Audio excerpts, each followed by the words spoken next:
As tragic as fires are, it's so important to learn from them. We have an example today of a fire that hopefully we can take a positive away from and learn a whole lot more about public fire and life safety education. So come on in.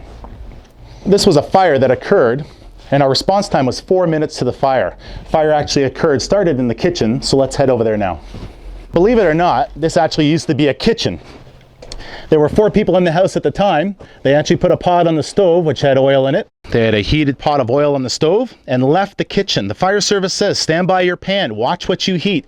They decided to leave the kitchen to go have a few drinks. So they were drinking while they're cooking, another no-no in the kitchen. So as they were away from the kitchen having a few drinks, the fire occurred on the stove. The smoke alarm notified them to come back to the kitchen, and when they came back to the kitchen, the entire wall was in flames.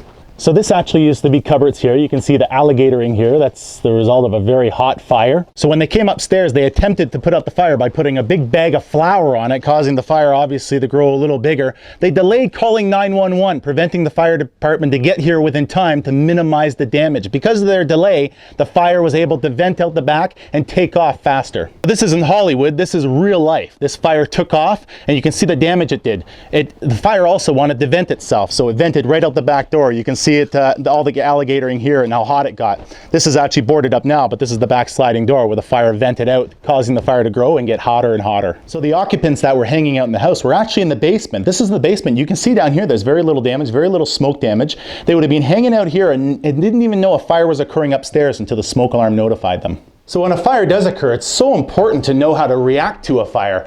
This is like when the fire service says get low and go or crawl under smoke. This is exactly what we're talking about. Look at the smoke line here.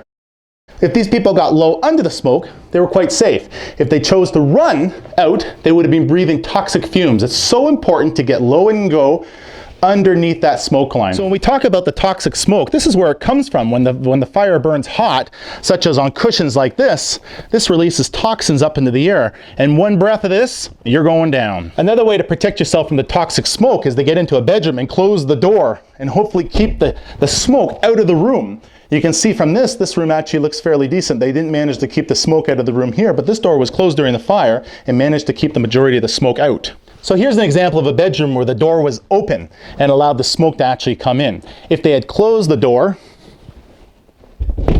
and kept the smoke out, this room wouldn't be as damaged as it is. You can see the darkness on the walls, melted blinds, quite a bit of damage because the door was open. So this was a simple kitchen fire that could have been prevented and controlled if somebody stayed in the kitchen. It burned so hot, you can see the doors peeling, it's melted the smoke alarms, all the plastic within the house.